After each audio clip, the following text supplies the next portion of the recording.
새벽 3시 전화벨이 쉬지 않고 울려댔습니다. 대한민국의 반격이 시작된 거죠. 미국 전역이 발칵 뒤집혔고 실리콘밸리의 빅테크들이 동시에 비명을 질러댔습니다. 안 됩니다, 한국. 제발 다시 생각해 주십시오. 이게 당신들이 원한 겁니까? 관세 폭탄에 이어 현대차 조지아 사태까지 정말 해도 너무하는 것 아닙니까? 여러분, 그런데 말입니다. 사실 칼날은 우리 한국이 쥐고 있다는 사실 알고 계십니까? 그들이 움직이자 전 세계에서 날고 긴다는 최고의 미국 기업들인 구글, 아마존, 애플, 심지어 테슬라까지 싹 다 한국 앞에 무릎을 꿇었습니다. 한국 제발 멈춰주세요. 부탁합니다. 대체 무슨 일이 벌어진 걸까요? 그 전에 잠깐 1초 만에 누를 수 있는 좋아요 버튼을 꾹 눌러주시면 영상 제작에 아주 큰 힘이 됩니다. 그럼 바로 시작하겠습니다. 전화벨이 멈추지 않았습니다. 새벽 3시 런던 시각으로 말이죠. 실리콘밸리의 조달 책임자들이 동시에 연락을 해온 겁니다. 목소리는 다급했습니다. 하크, 이거 진짜입니까? 삼성이 DRAM 가격을 30% 올렸답니다. 저는 노트북을 열었습니다. 그리고 확인했죠. 수치는 명확했습니다.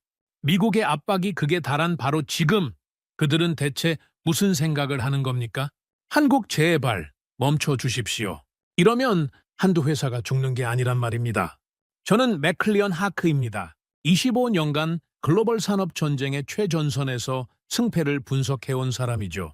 옥스퍼드에서 경제학 박사를 받았고 나토와 EU의 산업 안보를 자문했습니다. 제 예측은 틀린 적이 거의 없었습니다. 그런데 그날 아침 저는 제 인생 최악의 날을 맞이했죠.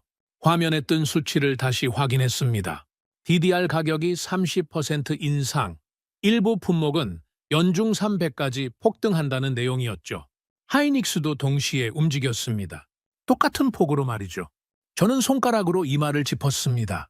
서버 한 대당 메모리 원가가 60% 이상 뛰어오를 겁니다. 데이터 센터 구축 비용은 천문학적으로 올라가죠. 두 번째 전화가 울렸습니다. 이번엔 구글의 서버 조달팀이었죠. 하크, 우리 데이터 센터 확장 계획 전부 재검토해야 합니다. 메모리 단가가 이렇게 오르면 투자 수익률 자체가 무너집니다. 목소리에 공포가 섞여 있었습니다. 저는 침착하게 대답했죠. 진정하십시오. 제가 확인해 보겠습니다. 왜냐고요? 타이밍이 말이 안 됐으니까요. 미국은 지금 한국의 관세 폭탄을 예고하고 있었습니다. 투자를 강요하고 일자리를 요구하고 심지어 3,500억 달러라는 요구까지 하고 있었죠. 이런 상황에서 가격을 올린다는 게 가능한 일입니까? 이건 스스로 무너지는 길 아닙니까? 저는 화면을 응시했습니다. 그리고 천천히 깨달았죠. 이건 저항이 아니었습니다. 선전포고였습니다. 오전 5시 메시지가 또 쏟아졌습니다. 아마존, 마이크로소프트, 테슬라, 긴급 미팅 요청합니다. 대체 공급처 찾아야 합니다. 저는 쓴웃음을 지었습니다. 대체 공급처라고요? 메모리 시장에서 그들을 대체할 곳이 어디 있습니까? 커피를 한 잔 더 마셨습니다. 벌써 4잔째였죠. 저는 시장 데이터를 더 깊이 파고들었습니다. 범용 DRAM 생산 라인이 HBM으로 대거 전환되고 있었습니다. 인공지능 붐이 메모리 산업의 판도를 완전히 바꿔놓았죠. 서버용 메모리 공급이 전분기 대비 20% 감소했습니다. 모바일용도 비슷했죠. 공급 곡선이 수직으로 꺾이고 있었습니다. 오전 6시가 되자 제 이메일함은 완전히 포화 상태였습니다. 테슬라에서도 연락이 왔습니다. 차량용 메모리 조달 비상입니다. 애플도 마찬가지였죠. 아이폰 생산 원가 재계산 중입니다. 모든 빅테크 기업들이 동시에 흔들리고 있었습니다. 저는 의자를 뒤로 젖혔습니다. 천장을 올려다봤죠. 25년간 저는 이런 상황을 수없이 봤습니다. 공급 쇼크, 가격 폭등, 시장 혼란. 하지만 이번은 달랐습니다. 뭔가 계산된 느낌이었죠. 우연이 아니라 전략, 실수가 아니라 의도 말입니다. 오전 9시 런던 증시가 열렸습니다. 제 예상대로였죠. 메모리 섹터가 폭등했습니다. 장비주도 따라 올랐고요. 유럽 투자자들이 매수에 나섰습니다. 저는 창밖을 봤습니다. 런던의 하늘은 여전히 흐렸지만 금융가는 달아오르고 있었죠. 그때 깨달았습니다. SSD 시장도 움직이기 시작할 거라는 걸 말이죠. DRAM 가격이 오르면 낸드 플래시 수요가 증가합니다. 실제로 오전 10시쯤 소식이 들렸습니다. 주요 낸드 업체들이 가격 인상을 검토 중이라는 겁니다. 한 줄의 가격 통보가 전체 공급망을 도미노처럼 무너뜨리고 있었습니다. 전고가 되자 더욱 충격적인 소식이 들려왔습니다. 협상 테이블의 풍경이 완전히 바뀌었다는 겁니다. 어떤 구매 담당자가 말했죠. 우리가 제시한 페널티 조항을 그들이 거부했습니다. 오히려 공급 보장 프리미엄을 요구하더군요. 저는 펜을 놓았습니다. 그동안 을의 위치였던 공급사들이 갑이 됐습니다. 가격 주도권을 완전히 장악했죠. 분기별 단가, 재협상권, 우량 고객 우선, 배분권. 모든 협상 카드가 공급사 손에 넘어갔습니다. 룰이 재설계되고 있었습니다. 저는 지난 25년을 떠올렸습니다. 산업 전쟁에서 협상력은 어디서 나옵니까? 기술력, 공급 능력, 그리고 타이밍입니다. 하지만 압박받는 순간에 가격을 올린다는 건 파멸적 선택이었습니다. 제 모든 교과서가 그렇게 가르쳤죠. 그런데 한국 기업들은 그 교과서를 찢어버렸습니까? 오후 2시, 금융가의 분위기가 완전히 역전됐습니다. 아침까지만 해도 비관론이 지배적이었죠. 한국 기업들 끝났다. 그런데 지금은 메모리 슈퍼사이클 온다. 따뜻한 겨울이다. 애널리스트들이 보고서를 뒤집어 쓰고 있었습니다. 목표 주가가 줄줄이 상향됐습니다. 삼성전자 10만 원에서 12만 원으로, 하이닉스 20만 원 돌파 전망, 실적 추정치도 올라갔죠. 밸류에이션 프레임 자체가 바뀌고 있었습니다. 메모리는 이제 경기 순환주가 아니었습니다. 성장주였죠. 오후 3시, 저는 의자에 깊숙이 몸을 묻었습니다. 머리가 복잡했습니다. 관세 압박 속에서 가격 인상이라니? 이건 경제학 원리에 반합니다. 하지만 시장은 환호하고 있었습니다. 숫자는 거짓말을 하지 않습니다. 저는 결정을 내렸습니다. 추정은 이제 그만입니다. 직접 봐야겠습니다. 저는 항공권 사이트를 열었습니다. 런던에서 댈러스, 거기서 텍사스 오스틴으로 삼성 반도체 라인이 있는 곳입니다. 클릭했습니다. 이틀 뒤 출발. 일주일 일정, 저녁 6시. 마지막 중요한 전화가 왔습니다. 실리콘밸리의 한 CEO였죠. 10년 넘게 자문해온 사람입니다. 목소리는 완전히 지쳐 있었습니다. 하크, 솔직히 말하죠. 우린 선택권이 없습니다. 그들이 원하는 가격을 받아들여야 해요. 대체할 곳이 없으니까요. 저는 잠시 침묵했습니다. 그리고 천천히 대답했죠. 그렇군요. 협상 테이블의 의자가 바뀌었습니다. 이제 누가 앉고 누가 기다리는지 완전히 뒤집혔군요. 전화 너머로 한숨 소리가 들렸습니다. 맞습니다. 하크. 우리가 지금 기다리고 있습니다. 전화를 끊고 창밖을 다시 봤습니다. 어둠이 내리고 있었죠. 저는 노트를 펼쳤습니다. 그리고 한 줄을 적었습니다. 가격 한 줄의 이메일이 세계 서버의 심장 박동을 바꿨다. 밑줄을 그었습니다. 2번 그었죠. 관세는 장벽입니다. 높고 단단한 장벽이죠. 하지만 가격은 칼날이었습니다. 날카롭고 정확하고 치명적인 칼날 말입니다. 그리고 그 칼날은 지금 한국 기업들의 손에 쥐어져 있었습니다. 저는 가방을 챙기기 시작했습니다. 여권, 노트북, 그리고 두꺼운 자료 파일들, 메모리 산업 보고서, 공급망 분석 자료, 기업 재무제표. 가방이 무거웠습니다. 하지만 제 머릿속은 더 무거운 질문들로 가득했죠. 한국 기업들은 왜 이런 선택을 했습니까? 무모한 도박인가요? 방역인가요? 아니면 제가 모르는 더 큰 그림이 있는 겁니까? 저는 알아야 했습니다. 텍사스 공장에서 현장 엔지니어들과의 대화에서 답을 찾아야 했습니다. 출발까지 이틀이었습니다. 그 이틀 동안 시장은 멈추지 않았죠. 메모리 가격은 더 올랐습니다. 빅테크들은 더 다급해졌고요. 저는 매일 밤 새벽까지 데이터를 분석했습니다. 그리고 점점 더 확신했죠. 이건 단순한 가격 인상이 아니라는 걸 말입니다. 출발 전날 밤, 저는 오래된 동료에게 전화를 걸었습니다. 서울에 있는 산업 분석가였죠. 자네 생각은 어떤가? 솔직하게 말해보게. 그의 대답은 짧고 명확했습니다. 하크, 이건 시작일 뿐입니다. 한국은 지금 판 자체를 바꾸고 있어요. 저는 전화를 끊고 한참을 침묵했습니다. 판을 바꾼다고요?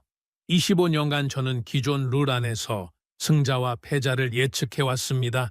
그런데 지금 누군가 룰북을 찢어버리고 있다는 겁니까? 공항으로 가는 택시 안에서 저는 생각에 잠겼습니다. 새벽 공기가 차가웠죠. 텅 빈 거리, 꺼진 가로등, 잠든 도시. 하지만 금융시장은 깨어 있었습니다. 아시아 증시가 열리면서 또다시 메모리 주식들이 뛰고 있었죠. 25년 동안 저는 강자와 약자를 구분해 왔습니다. 압박하는 쪽과 당하는 쪽, 주도하는 자와 따르는 자. 그런데 지금 그 모든 구분이 흐려지고 있었습니다. 한국은 압박받고 있었습니다. 명백히 약자의 위치였죠. 하지만 방역하고 있었습니다. 히드로 공항에 도착했을 때 하늘이 밝아오고 있었습니다. 체크인 카운터 앞에 섰죠. 직원이 여권을 확인했습니다. 댈러스까지 12시간입니다, 손님. 저는 고개를 끄덕였습니다. 게이트로 걸어가면서 저는 마지막 메모를 남겼습니다. 휴대폰 메모장에 타이핑했죠. 나는 보고 싶다. 반역의 수학을, 칼날의 궤적을, 저장 버튼을 눌렀습니다. 그리고 탑승구를 향해 걸었습니다. 비행기가 기다리고 있었습니다. 저는 좌석에 앉았습니다. 창가 자리였습니다. 벨트를 맸죠. 비행기가 움직이기 시작했습니다. 그리고 이륙했습니다. 런던이 점점 작아졌습니다. 구름 위로 올라갔을 때 저는 눈을 감았습니다. 머릿속에서 숫자들이 돌아갔죠. 30% 인상, 3배 폭등, 20% 공급 감소. 그리고 한 가지 문장이 계속 맴돌았습니다. 이건 반등이 아니다. 재편이다. 텍사스에서 저는 답을 찾을 겁니다. 삼성 공장에서, 엔지니어들의 얼굴에서, 생산 라인의 속도에서, 그리고 확인할 겁니다. 이게 무모한 선택인지, 계산된 반격인지, 아니면 제가 상상도 못한 더 큰 무언가인지 말입니다. 비행기는 대서양을 건너고 있었습니다. 저는 노트북을 열었습니다. 마지막으로 차트를 한 번 더 확인했죠. 메모리 가격은 여전히 오르고 있었습니다. 그리고 저는 적었습니다. 세계 산업 질서의 재편. 그 중심에 한국이 서 있다. 칼날을 쥐고. 텍사스 오스틴 삼성 반도체 공장 앞에 섰습니다. 새벽 6시였죠. 공장은 이미 깨어 있었습니다. 트럭들이 줄지어 들어가고 엔지니어들이 분주히 움직이고 있었습니다. 저는 출입증을 받았습니다. 그리고 안내를 받아 HBM 생산 라인으로 향했죠. 문을 열고 들어서는 순간 저는 멈춰 섰습니다. 거대한 클린룸이 눈앞에 펼쳐졌습니다. 수백 대의 장비가 정확한 리듬으로 움직이고 있었죠. 하지만 제 시선을 사로잡은 건 벽면의 문구였습니다. AI First Allocation. 인공지능 우선 배분이라는 뜻이었죠. 안내 담당자가 설명했습니다. 범용 DDR 라인을 HBM으로 전환했습니다. 지난 분기에만 30% 이상 전환했죠. 저는 고개를 끄덕였습니다. 숫자로는 알고 있었습니다. 하지만 직접 보니 충격이 달랐죠. 이건 단순한 생산 조정이 아니었습니다. 전략적 재배치였습니다. 패키징 병목은 어떻습니까? 제가 물었습니다. 엔지니어가 한숨을 쉬었죠. 가장 큰 문제입니다. HBM은 여러 층을 쌓는 구조지 않습니까? 열 설계도 까다롭고 테스트 시간도 범용 메모리보다 3배 이상 걸립니다. 저는 노트에 적었습니다. 병목이 명확했습니다. 라인을 따라 걸으며 저는 계산했습니다. 범용 메모리 생산이 줄어들면 서버용, 모바일용 공급이 타이트해집니다. 당연히 가격이 오르죠. 하지만 HBM은 더 비싼 가격에 팔립니다. 마진도 높고요. 이건 선택이 아니었습니다. 필연이었죠? 월간 생산량은 얼마나 됩니까? 제가 물었습니다. 담당자가 숫자를 알려줬죠. 저는 놀랐습니다. 생각보다 적었습니다. 수요는요? 수요는 그가 웃었습니다. 순웃음이었죠. 주문량의 절반도 못 채웁니다. 빅테크들이 줄 서 있어요. 저는 창밖을 봤습니다. 주차장에 고급 세단들이 즐비했습니다. 구글, 아마존, 마이크로소프트 로고가 보였죠. 그들이 여기 와 있었습니다. 기다리고 있었습니다. 배정받기 위해서 말이죠. 오전 10시 회의실에서 데이터를 검토했습니다. 최신 GPU 한 대당 HBM 탑재량이 급증하고 있었습니다. 작년엔 8개 스택이었죠. 올해는 12개, 내년엔 16개가 예상됩니다. 인공지능 모델이 커질수록 메모리 수요는 폭발적으로 증가하죠. 테라바이트급 메모리가 필요하다는 얘기도 나옵니다. 엔지니어가 말했습니다. 저는 펜을 놓았습니다. 테라바이트라고요? 서버 한 대에 그만큼의 메모리를 탑재한다는 겁니까? 인공지능 훈련에는 그 정도가 필요합니다. 데이터를 빠르게 처리해야 하니까요. 저는 깨달았습니다. 이건 단순한 부품 공급이 아니었습니다. 인공지능 시대의 심장이었죠. GPU가 두뇌라면 HBM은 기억이었습니다. 둘 중 하나라도 없으면 시스템은 작동하지 않습니다. 그리고 지금 그 기억을 한국이 쥐고 있었습니다. 오후 2시 계약 담당 부서를 방문했습니다. 책상 위에 쌓인 서류들이 눈에 들어왔죠. 저게 뭡니까? 제가 물었습니다. 장기 공급 계약서들입니다. 2년에서 3년짜리 계약이죠. 성금 조건도 들어가 있고요. 저는 서류를 들춰봤습니다. 놀라운 내용들이었습니다. 마일스톤형 지급 구조, 패키징 캐파시티 예약권, 심지어 옵션 프리미엄까지. 이건 일반적인 부품 계약이 아니었습니다. 금융상품에 가까웠죠. 빅테크들이 먼저 제안한 겁니까? 네, 그들이 요청했습니다. 안정적 물량 확보가 절실하니까요. 저는 의자에 앉았습니다. 25년 경력에서 이런 계약 구조는 처음 봤습니다. 구매사가 선금을 내고 옵션까지 사고 장기 계약을 간청한다고요? 협상력이 완전히 뒤집혔습니다. 아니, 협상이 아니었습니다. 간청이었죠. 거절한 케이스도 있습니까? 제가 물었습니다. 담당자가 고개를 끄덕였죠. 있습니다. 조건이 맞지 않으면 거절하죠.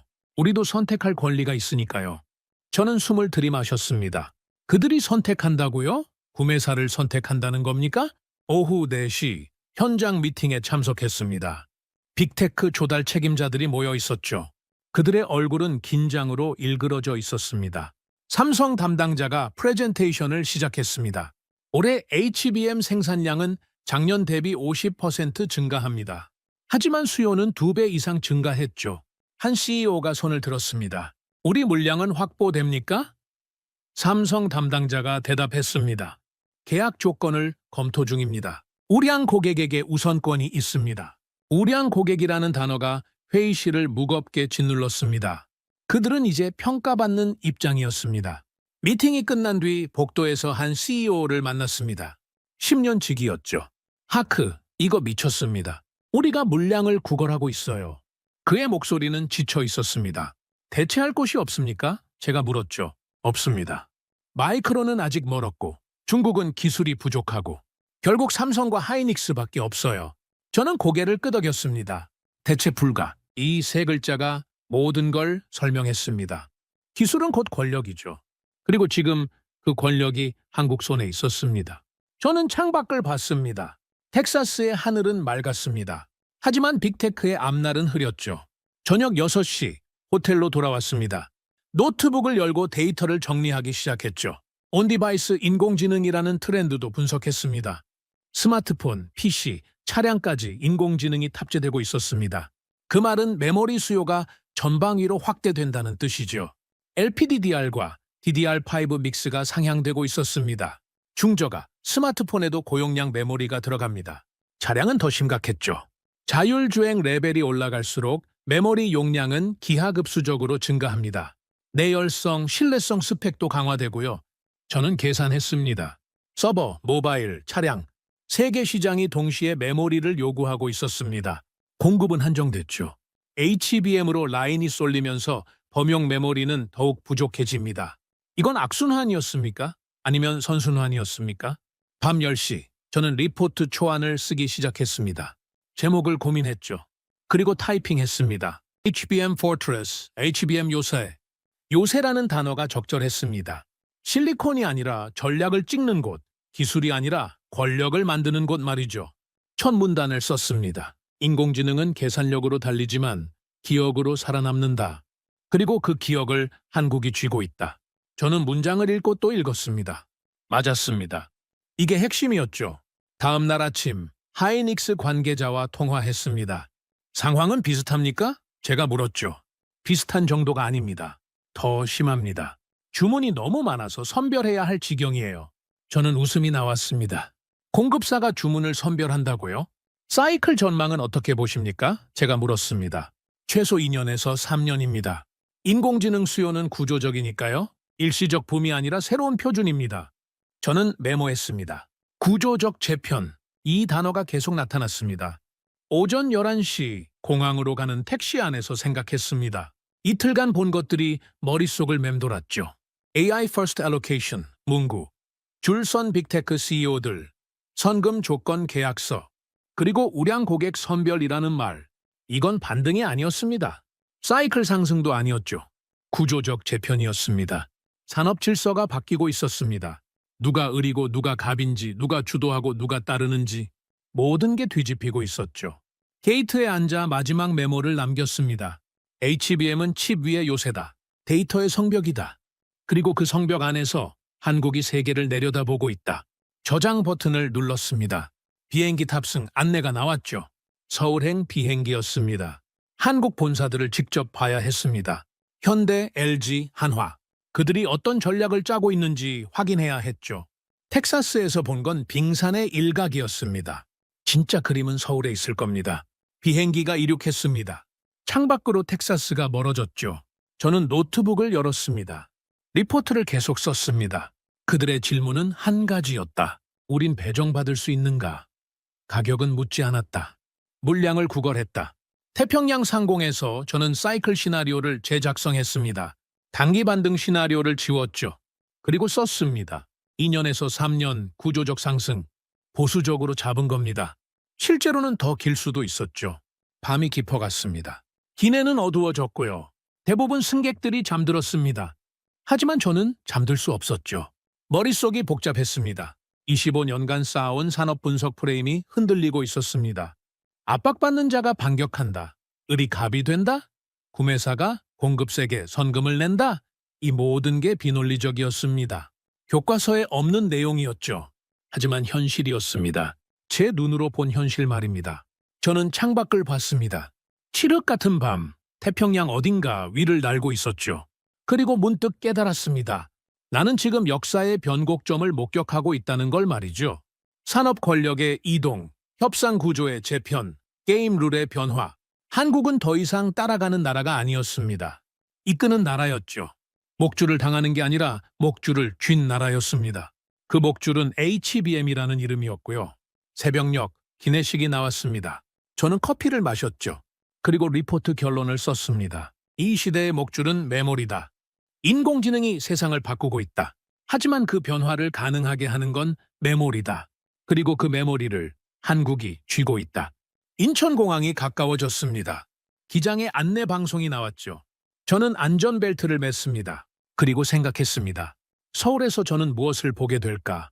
더 큰 그림이 있을까? 아니면 이게 전부일까? 비행기가 착륙했습니다. 바퀴가 활주로에 닿는 순간 저는 확신했습니다. 이건 시작일 뿐이라고요. 한국의 방역은 이제 막 시작됐다고 말이죠. 그리고 저는 그 방역의 전모를 밝혀낼 겁니다. 끝까지 말이죠. 인천공항을 나와 택시를 탔습니다. 서울 여의도 한국 기업들의 심장부로 향했죠. 제게 온 초대장은 특별했습니다. 현대, LG, 한화. 세 기업의 전략실이 한자리에 모인다는 내용이었습니다. 이건 흔치 않은 일이었죠. 오전 9시 회의실 문을 열었습니다. 이미 10명 정도가 앉아 있었습니다. 현대차 전략 담당, LG전자 해외사업 본부장, 한화 방산 부문 임원. 쟁쟁한 얼굴들이었죠. 그들은 서로를 보며 고개를 끄덕였습니다. 경쟁사가 아니었습니다. 전우였죠? 회의가 시작됐습니다. 현대 측에서 먼저 말을 꺼냈습니다. 미국 현지 상황은 예상보다 복잡합니다. 노동자 단속, 비자 문제, 그리고 정치적 압박까지. 목소리는 담담했습니다. 당황하지 않았죠. 이미 예상했다는 듯 말입니다. LG 본부장이 이어받았습니다. 우리도 조지아에서 비슷한 상황을 겪었습니다. 하지만 라인은 멈추지 않았습니다. 대응 프로토콜이 작동했죠. 저는 귀를 기울였습니다. 대응 프로토콜이라고요? 이미 준비돼 있었다는 말입니까? 한화 임원이 화면을 켰습니다. 프레젠테이션이 시작됐죠. 페이즈드 프로그레션, 단계적 진행 원칙입니다. 파일럿 라인 먼저 가동하고 검증 후 증설하고 최종적으로 풀스케일 확장합니다. 슬라이드가 넘어갔습니다. 명확한 단계들이 보였죠. 저는 손을 들었습니다. 리스크 관리는 어떻게 하십니까? 현대 담당자가 대답했습니다. 본국 허브 강화입니다. 핵심 공정과 기술은 한국에 앵커링하죠. 해외는 스포크 역할만 합니다. 저는 고개를 끄덕였습니다. 본국 중심 해외 분산, 균형 잡힌 전략이었습니다. 출장 프로토콜도 재설계했습니다. LG 측이 설명했습니다. 엔지니어 비자 문제에 대비해 순환 근무제를 도입했죠. 한 팀이 문제 생기면 다른 팀이 즉시 투입됩니다. 저는 메모했습니다. 단일 실패점을 없앴다는 뜻이었죠. 회의실 분위기가 묘했습니다. 긴장은 있었지만 공포는 없었습니다. 오히려 통제된 느낌이었죠. 그들은 흩어지지 않았습니다. 정렬했습니다. 마치 오래전부터 이 순간을 준비한 것처럼 말입니다. 오전 11시 두 번째 안건이 올라왔습니다. 국내 투자 계획이었죠. 화면에 숫자들이 떴습니다. 현대차 국내 신규 채용 2만 명, LG 설비 투자 5조 원, 한화 연구개발 인력 5천 명 증원. 저는 펜을 놓았습니다. 이건 단순한 투자가 아니었습니다. 본국 허브를 재강화합니다. 현대 측이 말했습니다. 해외 불확실성이 크니까요.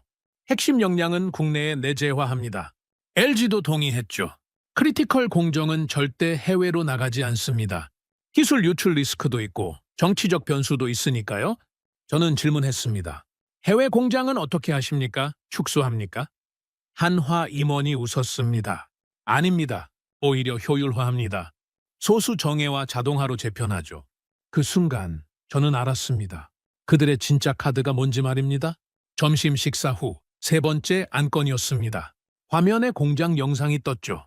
무인 지게차가 움직이고 로봇팔이 정확하게 부품을 조립하고 비정엄사 시스템이 분량을 골라냅니다. 사람은 거의 보이지 않았습니다. 이게 우리 답입니다. LG 본부장이 말했습니다. 인력 변동성은 변수입니다. 하지만 자동화는 상수죠. 현대 담당자가 설명을 이어갔습니다. 북미 공장을 소수 정예 플러스 로봇 모델로 재설계했습니다. 핵심 인력 50명과 로봇 200대면 됩니다. 저는 계산했습니다. 효율이 3배 이상 올라갑니다. 한화가 추가 자료를 보여줬습니다.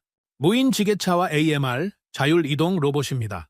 원자재 투입부터 완제품 출하까지 사람 손을 거치지 않습니다. 영상이 이어졌죠. 야간 공장 프로토셀이었습니다. 불만 켜진 채 장비들이 스스로 움직였습니다. 가동률은 어느 정도입니까? 제가 물었습니다. 90% 이상입니다. 사람보다 높죠. 로봇은 쉬지 않으니까요. 저는 숨을 들이마셨습니다. 이건 대응이 아니었습니다. 진화였습니다. 위기를 기회로 바꾼 겁니다. 오후 2시 네 번째 안건이었습니다. 산업 외교 전략이죠. 화면에 협상 프레임이 떴습니다. 조건이 합리적일 때만 확장한다. 이 한 문장이 전부였습니다. 현대 측이 설명했습니다. 우리가 선택권을 가집니다. 강요받지 않습니다. 구체적으로 어떤 조건입니까? 제가 물었죠. LG가 리스트를 보여줬습니다. 통화 스와프 체결, 세제 인센티브 명확화, 인력 트레이닝 지원, 규제 투명성 보장, 이 네 가지가 충족돼야 합니다. 저는 고개를 끄덕였습니다. 구체적이고 현실적이었습니다. 한화가 덧붙였습니다. 압박에는 굴하지 않습니다. 하지만 합리적 제안에는 열려 있죠. 이게 우리 입장입니다. 목소리에 확신이 묻어났습니다. 저는 느꼈습니다. 협상 테이블의 공이 이제 저쪽 코트에 있다는 걸 말이죠. 오후 4시 마지막 안건이었습니다. 커뮤니케이션 전략이죠. 배경 이슈는 최소화합니다. 현대 측이 말했습니다. 노동, 관세 이런 건 소음입니다. 본질은 기술과 전략이니까요. 저는 펜을 들었습니다. 이 부분이 중요했습니다. 언론 대응은 어떻게 하십니까? 제가 물었습니다. LG가 대답했습니다. 사실만 말합니다. 자동화 투자, 기술 혁신, 효율 향상, 갈등은 언급하지 않죠. 그건 배경일 뿐이니까요. 한화도 동의했습니다. 신호를 키우고 소음을 줄입니다. 이게 원칙입니다. 저는 이해했습니다. 그들은 서사를 통제하고 있었습니다. 피해자가 되지 않고 주도자가 되는 거죠. 압박받는 이야기가 아니라 혁신하는 이야기를 만드는 겁니다. 똑똑했습니다. 회의가 끝났습니다. 사람들이 일어났죠. 악수가 오갔습니다. 수고하셨습니다. 함께 가시죠. 그들의 얼굴에는 결의가 보였습니다. 두려움이 아니라 의지였죠. 저는 그 순간을 지켜봤습니다. 이들은 무너지지 않을 겁니다. 회의실을 나와 복도를 걸었습니다. 창밖으로 서울 시내가 보였죠. 높은 빌딩들, 붐비는 거리, 살아 숨쉬는 도시. 저는 생각했습니다. 이 나라는 위기를 어떻게 다루는지 아는구나. 피하지 않고 정면으로 맞서는구나. 엘리베이터를 기다리며 한화 임원과 마주쳤습니다. 하크 선생, 어떻게 보셨습니까? 그가 물었죠. 저는 솔직하게 대답했습니다. 놀랐습니다. 준비가 철저하더군요. 그가 웃었습니다. 준비 안 하면 살아남지 못합니다. 우린 그걸 배웠죠. 로비로 내려왔습니다. 사람들이 분주히 오갔죠. 저는 벤치에 앉아 노트를 펼쳤습니다. 오늘 본 것들을 정리해야 했습니다. 펜을 들었죠. 그리고 적기 시작했습니다. 그들은 흩어지지 않았다. 정렬했다. 다음 줄을 썼습니다. 사람을 기다리지 않는 공장. 이게 그들의 답이었다. 밑줄을 그었죠. 이게 핵심이었습니다. 변수를 상수로 만든 겁니다. 불확실성을 확실성으로 바꿨죠. 저녁 6시 호텔로 돌아왔습니다. 방에 들어가 노트북을 열었죠. 리포트를 업데이트해야 했습니다. 페이지드 접근법이라고 타이핑했습니다. 단계적이고 신중하지만 결코 주저하지 않는다. 다음 섹션을 썼습니다. 본국 허브 해외 스포크 구조. 설명을 붙였죠. 핵심은 지키고 주변은 유연하게. 리스크는 분산하고 역량은 집중한다. 이게 그들의 설계도였습니다. 자동화 섹션을 추가했습니다. AMR, 비정엄사, 야간 무인셀, 숫자를 넣었죠. 가동률 90%, 효율 300% 향상, 인력 의존도 50% 감소. 데이터가 말했습니다. 이건 실현 가능한 미래였죠. 밤 10시 창밖을 봤습니다. 서울의 야경이 펼쳐졌죠. 수많은 불빛들이 반짝였습니다. 저는 생각했습니다. 이 도시는, 이 나라는 포기하지 않는구나. 압박에 굴하지 않는구나. 오히려 강해지는구나. 노트의 마지막 문장을 적었습니다. 이제 공은 저쪽 코트다. 조건을 내놓아야 한다. 저장했습니다. 그리고 의자에 기댔죠. 오늘 본 것들이 머릿속을 맴돌았습니다. 현대, LG, 한화. 세 기업이 한자리에 모였습니다. 경쟁사가 전우가 됐죠. 그들은 같은 목표를 봤습니다. 살아남는 게 아니라 이기는 것. 당하는 게 아니라 주도하는 것 말입니다. 자동화라는 카드를 꺼냈습니다. 로봇이 답이었죠. 사람은 변수입니다. 정치도 변수고요. 하지만 기술은 상수였습니다. 그들은 상수를 선택했습니다. 현명했죠? 협상 프레임도 바꿨습니다. 조건이 합리적일 때만 일하는 전제를 달았죠. 선택권을 쥔 겁니다. 강요당하지 않겠다라는 의지였습니다. 저는 인정할 수밖에 없었습니다. 새벽 1시 잠들기 전 마지막 메모를 남겼습니다. 소음은 줄이고 신호를 키운다. 이게 그들의 전략이었습니다. 갈등은 배경으로, 혁신은 전면으로. 서사를 장악한 겁니다. 그리고 한 문장을 더 썼습니다. 갈등은 배경이어야 했다. 주연은 기술과 전략이니까. 저장 버튼을 눌렀죠. 불을 껐습니다. 어둠 속에서 생각했습니다. 전선은 넓어졌다. 이제 승부를 본다. 이틀간 서울에서 본 것들이 퍼즐처럼 맞춰졌습니다. 텍사스의 HBM 라인, 빅테크의 간청, 그리고 오늘 본 한국 기업들의 정렬. 이건 우연이 아니었습니다. 설계였죠? 그들은 압박을 예상했습니다. 준비했죠? 대응책을 마련했고, 대안을 만들었고, 전략을 짰습니다. 페이지드 접근, 본국 허브, 자동화 혁신, 합리적 조건. 모든 게 연결돼 있었습니다. 저는 깨달았습니다. 이건 방어가 아니라 공격이라는 걸요. 수동적 대응이 아니라 능동적 재편이라는 걸 말입니다. 한국은 지금 게임의 룰을 다시 쓰고 있었습니다. 그리고 그 룰은 그들에게 유리했죠. 눈을 감았습니다. 내일은 더 깊이 파고들어야 합니다. 미국의 반응을 봐야 하고 시장의 움직임을 추적해야 하고 다음 수를 예측해야 했죠. 하지만 한 가지는 확실했습니다. 한국은 흔들리지 않을 거라는 것 말입니다. 서울에서의 사흘째 아침이었습니다. 호텔 방에서 뉴스를 켰죠. 그리고 화면에 못 박혔습니다. CNN 속보가 떴습니다. 미국, 한국에 3,500억 달러 요구. 저는 리모컨을 놓았습니다. 3,500억 달러라고요? 앵커의 목소리가 들렸습니다. 백악관은 한국 정부와 기업들의 미국 내 대규모 투자를 요구했습니다. 금액은 무려 3,500억 달러로 추정됩니다. 저는 숨을 들이마셨습니다. 이건 요구가 아니었습니다. 협박이었죠. 뉴스는 계속됐습니다. 일각에서는 97년 IMF 사태를 연상시킨다는 반응도 나옵니다. IMF라는 단어가 귀를 때렸습니다. 저는 일어나 창밖을 봤죠. 서울 시내는 평온했습니다. 하지만 금융가는 요동칠 게 분명했습니다. 노트북을 열었습니다. 외환시장 시뮬레이션을 돌렸죠. 환율 그래프가 급등락을 그렸습니다. 투자자들이 공포에 빠질 겁니다. 한국 다시 위기인가? 이런 소문이 퍼질 거예요. 저는 펜을 쥐었습니다. 손에 힘이 들어갔죠. 오전 10시 긴급 전화가 왔습니다. 월스트리트의 동료였죠. 하크, 한국 끝난 거 아닙니까?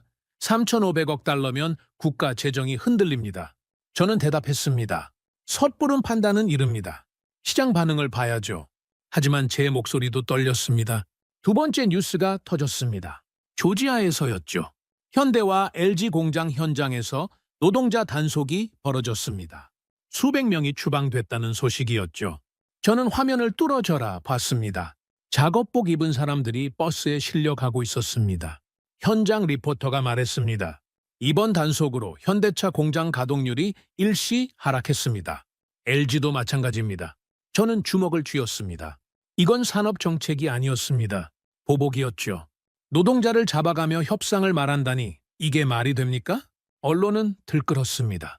한국 기업 미국서 위기, 공장 라인 멈춰, 투자 계획 전면 재검토, 헤드라인이 쏟아졌죠. 저는 휴대폰을 내려놨습니다. 머리가 복잡했습니다. 압박이 거세졌습니다. 너무 거셌죠? 전고 세 번째 충격이 왔습니다. 백악관 브리핑룸에서였죠. 트럼프가 직접 나왔습니다. 그리고 말했습니다. 한국산 제품에 100% 관세를 부과할 수 있다. 100%라고요? 저는 화면 앞에 얼어붙었습니다. 기자들이 술렁이었습니다. 100%면 사실상 수입 금지 아닙니까? 트럼프가 웃었습니다. 그들이 선택할 문제다. 투자하거나 떠나거나. 저는 노트북을 닫았습니다. 더 볼 수 없었죠. 이건 협상이 아니었습니다. 선언이었습니다. 오후 2시 실리콘밸리에서 긴급 회의가 소집됐습니다. 빅테크 CEO들이 모였죠. 제게도 연락이 왔습니다. 화상회의에 참여했습니다. 화면에 긴장한 얼굴들이 보였죠. 구글 CEO가 먼저 말했습니다. 100% 관세가 실제로 부과되면 어떻게 됩니까? 저는 계산기를 두드렸습니다. 메모리 원가가 2배가 됩니다. 서버 구축 비용은 감당 불가 수준이 되죠. 침묵이 흘렀습니다. 아마존 측에서 물었습니다. 대체 공급처는요? 저는 고개를 저었습니다. 없습니다. 마이크론은 물량이 부족하고 중국은 기술이 달립니다. 결국 삼성과 하이닉스밖에 없어요. 한 CEO가 한숨을 쉬었습니다. 그럼 우리가 손실을 감수해야 한다는 말입니까? 테슬라 대표가 분노했습니다. 이건 우리 목을 조르는 겁니다. 한국이 아니라 우리를 말이죠. 저는 동의했습니다. 맞습니다. 관세는 부메랑입니다. 한국이 아니라 미국 기업들이 피해를 입죠. 회의실이 무거워졌습니다. 애플 측에서 결론을 냈습니다. 우리가 백악관을 설득해야 합니다. 이건 우리 산업을 죽이는 정책입니다. 모두가 고개를 끄덕였죠. 저는 회의를 나왔습니다. 그리고 생각했습니다. 빅테크가 움직이기 시작했구나. 오후 4시 서울발 뉴스가 떴습니다. 한국 기업 총수단 긴급 회의가 열렸다는 내용이었죠. 삼성, 현대, LG, 한화 모두 모였습니다. 저는 화면에 집중했습니다. 그들이 뭐라고 말할까? 회의가 끝나고 브리핑이 나왔습니다. 현대차 회장이 마이크 앞에 섰죠. 목소리는 차분했습니다. 우리는 압박에 굴하지 않습니다. 짧은 한 문장이었습니다. 하지만 무게가 달랐죠. 저는 펜을 들었습니다. 삼성 부회장이 이어받았습니다. 합리적 조건에서 협력하겠습니다. 하지만 강요는 받아들이지 않습니다. LG 회장도 말했습니다. 우리는 국내 투자를 확대할 것입니다. 본국이 우선입니다. 한화도 동참했죠. 조건이 맞지 않으면 우리는 기다릴 수 있습니다. 저는 화면을 멈췄습니다. 다시 재생했죠. 그들의 얼굴을 봤습니다. 공포가 없었습니다. 오히려 결의가 보였죠. IMF의 단어들이 다시 들렸지만 이들은 무릎 꿇지 않았습니다. 저는 노트에 적었습니다. 그들은 주저앉지 않는다. 오후 6시 추가 발표가 나왔습니다. 삼성이 국내 신규 채용 계획을 발표했죠. 5년간 6만 명. 현대도 투자 확대를 선언했습니다.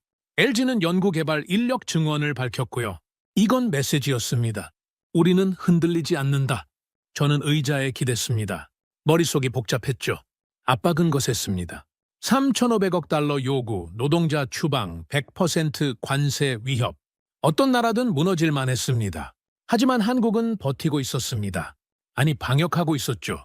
저녁 8시 미국 현지 뉴스를 확인했습니다. 조지아와 텍사스 주민들의 반응이었죠. 한 주민이 인터뷰했습니다.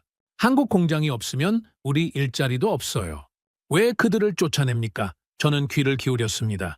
텍사스 공장 주변 상인도 말했습니다. 삼성 직원들이 단골이었어요. 그들이 떠나면 우리 가게도 문 닫아야 합니다. 지역 경제가 흔들리고 있었죠. 저는 메모했습니다. 압박의 역풍이 시작됐다. 밤 10시 금융시장 데이터를 분석했습니다. 한국 증시는 단기 급락했죠. 외국인 자금이 빠져나갔습니다. 환율도 올랐고요. 하지만 이상한 점이 있었습니다. 반등이 빨랐죠. 오후 장에서 거의 회복했습니다. 기관 투자자들이 매수에 나선 겁니다. 한국 기업들이 버틴다는 판단이었죠. 밸류에이션이 매력적이라는 분석도 나왔고요. 저는 차트를 봤습니다. V자 반등이었습니다. 시장이 말하고 있었습니다. 이들은 무너지지 않는다. 자정, 워싱턴발 속보가 떴습니다. 빅테크 CEO들이 백악관에 서한을 보냈다는 내용이었죠. 한국 기업 제재는 미국 산업에 치명적이다. 저는 웃음이 나왔습니다. 결국 그들이 움직였구나. 서한 내용이 공개됐습니다. 메모리 반도체 없이 인공지능 산업은 불가능합니다. 대체 공급처가 없는 상황에서 관세 부과는 스스로 발목 잡는 격입니다. 구글, 아마존, 애플, 마이크로소프트, 테슬라 모두 서명했죠. 저는 노트를 펼쳤습니다. 그리고 적었습니다. 관세는 위협이었지만 칼날은 오히려 그들의 손에 있었다. 밑줄을 2번 그었습니다. 이게 현실이었죠. 한국이 목줄을 쥐고 있었습니다. 새벽 1시 잠들기 전 마지막 정리를 했습니다. 오늘 본 것들이 머릿속을 맴돌았죠. 3,500억 달러 요구, 노동자 추방, 100% 관세. 압박의 삼중주였습니다. 하지만 한국은 무너지지 않았습니다. 오히려 국내 투자를 발표했죠. 채용을 확대했고 연구개발을 강화했습니다. 우리는 본국을 버리지 않는다는 메시지였습니다. 저는 감동받았습니다. IMF 때 받은 상처를 기억하는 나라였죠. 다시는 그런 일을 겪지 않겠다는 의지였습니다. 빅테크도 움직였습니다. 그들은 백악관을 압박했죠. 한국을 건드리면 우리가 죽는다. 이게 그들의 메시지였습니다. 저는 웃었습니다. 결국 누가 누구를 필요로 하는지 명확해졌죠. 침대에 누워 천장을 봤습니다. 오늘은 거친 하루였습니다. 압박이 거셌죠. 하지만 전선은 무너지지 않았습니다. 한국 기업들은 정렬을 유지했고 빅테크는 편을 바꿨고 지역 주민들은 한국을 지지했습니다. 저는 깨달았습니다.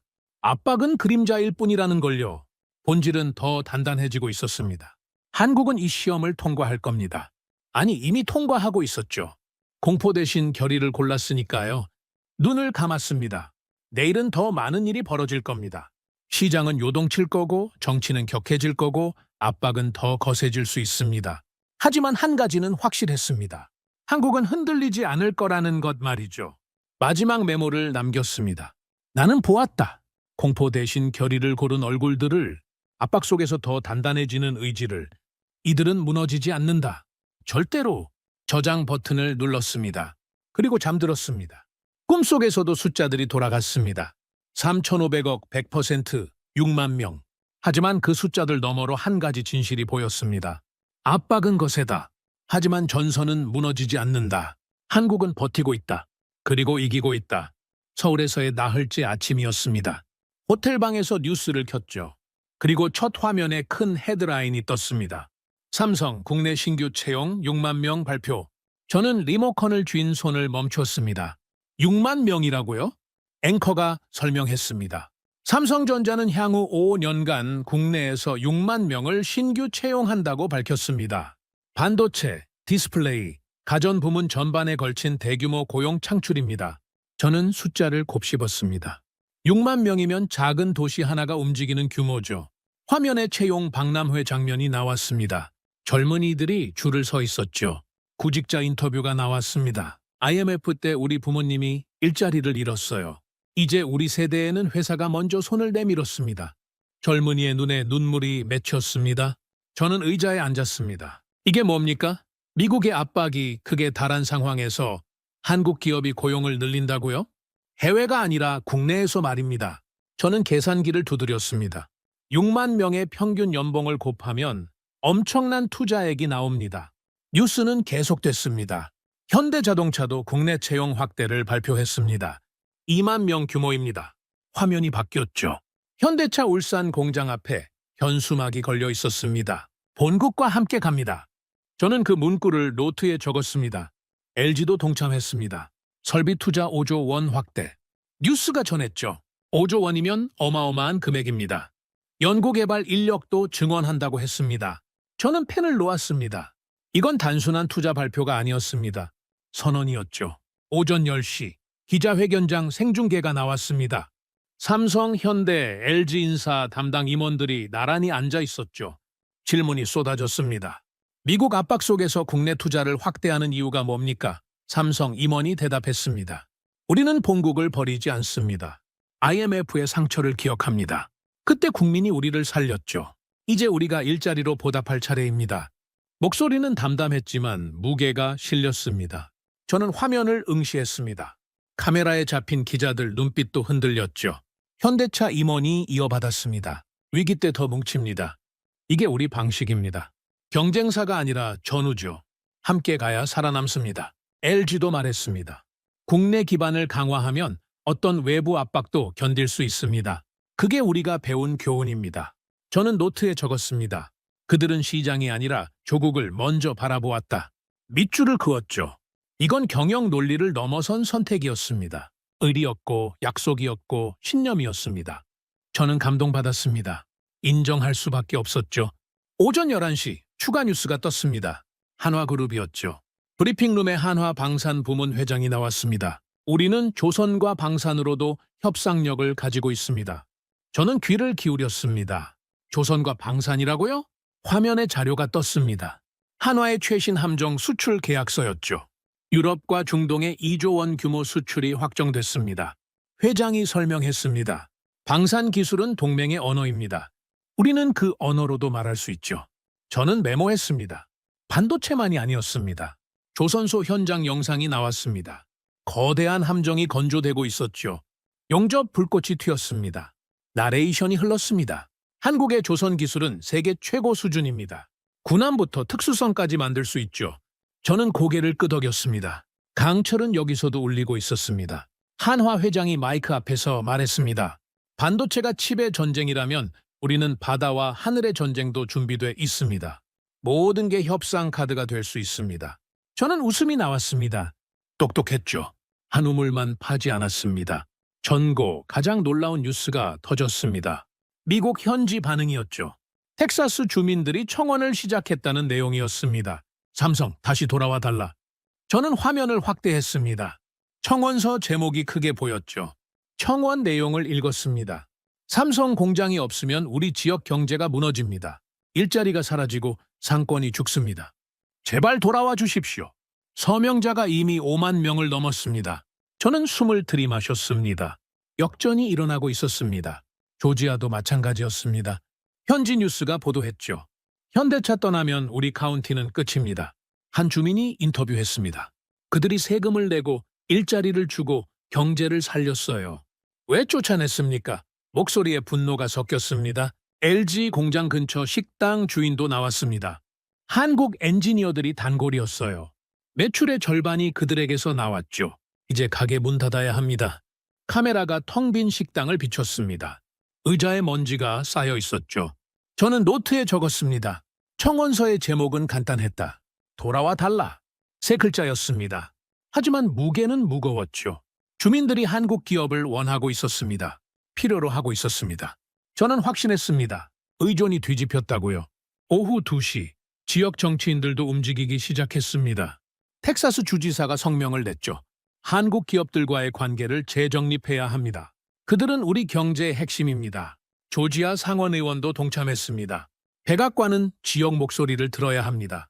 저는 웃었습니다. 정치가 바뀌고 있었죠. 압박하던 쪽이 이제 설득하는 쪽이 됐습니다. 한국을 몰아내려던 힘이 이제 붙잡으려는 힘으로 바뀌었습니다. 이게 권력의 이동이었습니다. 오후 4시 워싱턴발 속보가 떴습니다. 백악관 대변인이 브리핑을 했죠. 우리는 한국과의 대화를 원합니다. 협박이 아니라 협상을 말입니다. 저는 리모컨을 멈췄습니다. 대화를 원한다고요? 며칠 전까지 협박하던 곳에서요? 기자가 질문했습니다. 관세 폭탄은 어떻게 됩니까? 대변인이 대답했습니다. 재검토 중입니다. 우리 기업들의 의견도 중요하니까요. 저는 펜을 놓았습니다. 톤이 완전히 바뀌었습니다. 협박에서 협상으로, 강요에서 대화로 말이죠. 저는 의자를 뒤로 젖혔습니다. 며칠 사이에 무슨 일이 벌어진 겁니까? 한국은 압박받고 있었습니다. 3,500억 달러 요구, 노동자 추방, 100% 관세. 거센 폭풍이었죠. 하지만 무너지지 않았습니다. 오히려 국내 투자를 발표했습니다. 6만 명 채용, 5조 원 설비 투자, 방산 카드까지. 작은 선택들이 모였습니다. 그리고 거대한 성벽이 됐죠. 저는 노트에 적었습니다. 작은 선택들이 모여 거대한 성벽을 세운다. 미국 현지가 흔들렸습니다. 주민들이 청원했고 정치인들이 목소리를 냈고 백악관이 톤을 바꿨습니다. 힘의 균형이 이동했죠. 누가 누구를 필요로 하는지 명확해졌습니다. 저녁 6시 서울 거리를 걸었습니다. 사람들이 웃고 있었죠. 뉴스를 본 시민들이었습니다. 한 대학생이 친구에게 말했습니다. 우리 회사들 진짜 멋있어. 안 굴었잖아. 친구가 대답했습니다. 그러게. IMF 때랑 다르네. 카페에 들어갔습니다. 뉴스가 켜져 있었죠. 화면에 채용 박람회 장면이 또 나왔습니다. 젊은이들의 환한 얼굴이 보였습니다. 저는 커피를 주문했습니다. 그리고 창밖을 봤죠. 서울의 불빛들이 반짝였습니다. 저는 생각했습니다. 6만 명이라는 숫자 뒤에 6만 가족이 있습니다. 6만 개의 희망이 있죠. 그건 단순한 숫자가 아니었습니다. 약속이었습니다. 한국 기업들이 국민에게 한 약속 말입니다. 밤 10시 호텔로 돌아왔습니다. 노트북을 열고 차트를 봤죠. 그런데 손이 가지 않았습니다. 숫자보다 사람들 얼굴이 더 기억났습니다. 채용 박람회의 젊은이들, 청원서를 쓴 주민들, 인터뷰한 식당 주인. 저는 차트를 닫았습니다. 그리고 노트를 펼쳤습니다. 오늘 본 것들을 정리해야 했죠. 펜을 들었습니다. 나는 차트를 덮었다. 사람들의 눈빛이 더 설득력이 있었으니까. 이게 오늘의 결론이었습니다. 한국 기업들은 경쟁사가 아니었습니다. 전우였죠. 삼성, 현대, LG, 한화. 모두가 한 방향을 봤습니다. 조국이었습니다. 시장이 아니라 사람이었죠. 이익이 아니라 의리였습니다. 자정 마지막 메모를 남겼습니다. 6만 명. 그것은 단순한 숫자가 아니라 약속이었다. IMF의 상처 위에 일자리라는 기적이 세워졌다. 조선소의 강철, 방산의 화염, 모두가 협상 카드였다. 그리고 주민들의 청원서는 말했다. 돌아와 달라고. 저는 저장 버튼을 눌렀습니다. 그리고 창밖을 봤죠. 서울의 밤은 깊었지만 불빛은 여전히 밝았습니다. 저는 확신했습니다. 한국은 이 시험을 통과했다고요. 압박을 기회로 바꿨다고 말입니다. 침대에 누워 눈을 감았습니다. 오늘은 감동적인 하루였습니다. 작은 선택들이 모여 거대한 힘이 됐죠. 한 기업의 채용 발표가, 다른 기업의 투자 선언이, 또 다른 기업의 방산 카드가 모두 모여 흔들리지 않는 성벽이 됐습니다. 그리고 그 성벽 앞에서 압박은 무력했습니다. 오히려 반사됐죠? 미국 주민들이 한국을 원했습니다. 정치인들이 백악관을 압박했습니다. 톤이 바뀌었습니다. 협박이 대화로, 강요가 협상으로 변했죠. 저는 더 이상 회의론자가 아니었습니다. 한국이 버틸 거라는 걸 의심하지 않았죠. 아니, 버티는 게 아니었습니다. 이기고 있었습니다. 압박을 방역으로, 위기를 기회로 바꾸고 있었죠. 마지막 생각을 했습니다. 내일은 무엇을 보게 될까? 더 큰 반전이 있을까? 아니면 이제 균형이 완전히 기울까? 저는 알 수 없었습니다. 하지만 한 가지는 확실했죠. 한국은 멈추지 않을 거라는 것 말입니다. 잠들기 전 휴대폰에 메모 하나를 더 남겼습니다. 이들은 경쟁사가 아니었다. 전우였다. 시장이 아니라 조국을 바라봤다. 숫자가 아니라 사람을 선택했다. 그리고 세상이 바뀌기 시작했다. 저장했습니다. 그리고 깊은 잠에 빠졌습니다. 서울에서의 닷새째 아침, 모든 게 무너질 것 같았습니다. 호텔방 텔레비전에서 긴급 속보가 터졌죠. 트럼프가 백악관 집무실에서 직접 발언했습니다. 투자 없으면 시장도 없다? 저는 리모컨을 쥔 손이 떨렸습니다. 카메라가 그의 얼굴을 클로즈업 했습니다. 표정은 단호했죠. 한국 기업들이 미국에 투자하지 않으면 미국 시장 접근을 차단하겠다. 저는 숨을 멈췄습니다. 이건 협상이 아니었습니다.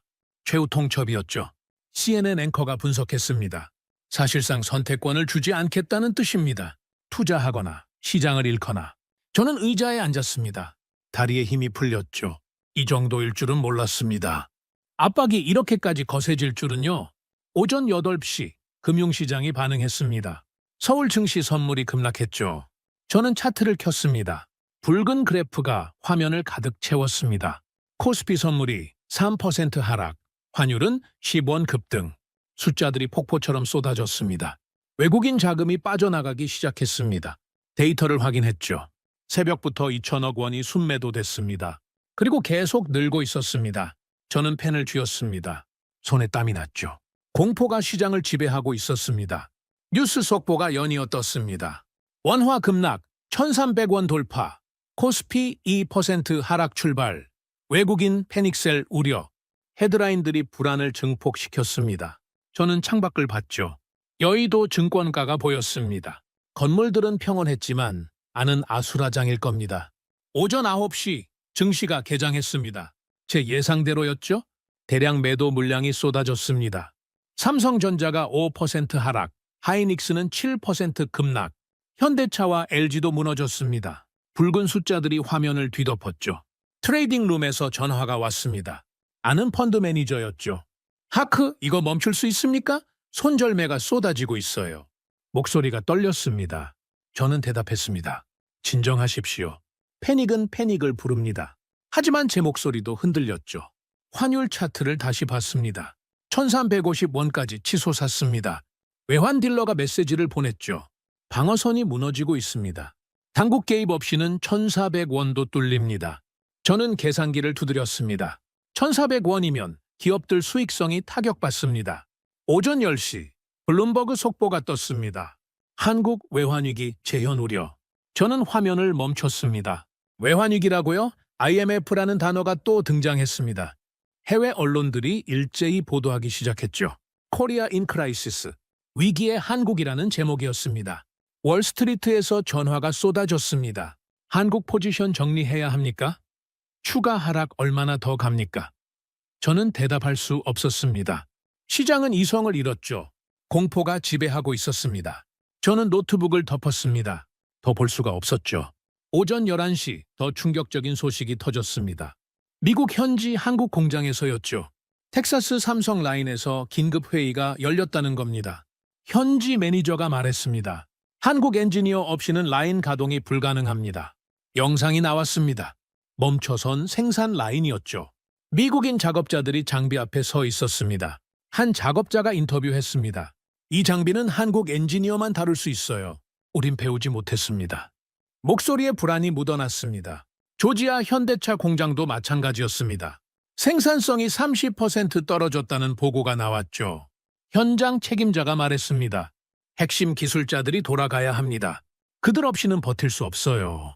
저는 메모했습니다. 의존이 명확해졌다고요. 전고 서울에서 방역이 시작됐습니다. 한국 기업들이 긴급 기자회견을 열었죠. 삼성 부회장이 먼저 나왔습니다. 표정은 담담했습니다. 우리는 강요된 조건에 응하지 않습니다. 한 문장이었습니다. 하지만 무게가 실렸죠. 현대차 회장이 이어받았습니다. 협박은 협상이 아닙니다. 우리는 합리적 대화만 받아들입니다. LG 부회장도 동참했죠. 시장 접근을 차단한다? 그럼 우리도 선택권이 있습니다. 한화 회장이 마무리했습니다. 흔들리지 않습니다. 절대로. 저는 화면을 뚫어져라 봤습니다. 그들의 얼굴을 분석했죠. 공포가 없었습니다. 오히려 단단함이 보였습니다. 시장은 무너지고 있었습니다. 하지만 그들은 서 있었죠. 저는 펜을 들었습니다. 붉은 그래프 속에서도 의지는 푸르렀다. 오후 1시 놀라운 일이 벌어졌습니다. 국내 기관 투자자들이 매수에 나선 겁니다. 연기금, 보험사, 은행, 대규모 물량이 들어왔죠. 차트가 바뀌기 시작했습니다. 낙폭이 줄어들었습니다. 저는 숨을 들이마셨습니다. 증권사 리포트가 나왔습니다. 한국 기업 펀더멘털 경우 과도한 하락은 매수 기회. 애널리스트들이 목소리를 냈죠. 공포는 일시적, 본질은 변하지 않았다. 시장에 균열이 생기기 시작했습니다. 공포와 이성이 충돌했죠. 오후 2시 반등이 시작됐습니다. 삼성전자가 낙폭을 절반 회복했습니다. 하이닉스도 따라 올랐죠. 현대차와 LG도 마찬가지였습니다. 저는 차트를 봤습니다. 의자 반등이었습니다. 시장이 이성을 되찾고 있었죠. 외국계 증권사도 방향을 틀었습니다. 골드만삭스 리포트가 나왔죠. 한국 기업들의 결의가 오히려 신뢰를 높인다. 모건 스탠리도 동참했습니다. 굴복하지 않는 자세가 장기적 가치를 증명한다. 저는 웃음이 나왔습니다. 공포가 확신으로 바뀌고 있었습니다. 오후 3시 장이 마감됐습니다. 코스피는 결국 1% 하락으로 마쳤습니다. 아침 예상보다 훨씬 선방한 겁니다. 환율도 1,300원 초반으로 안정됐죠.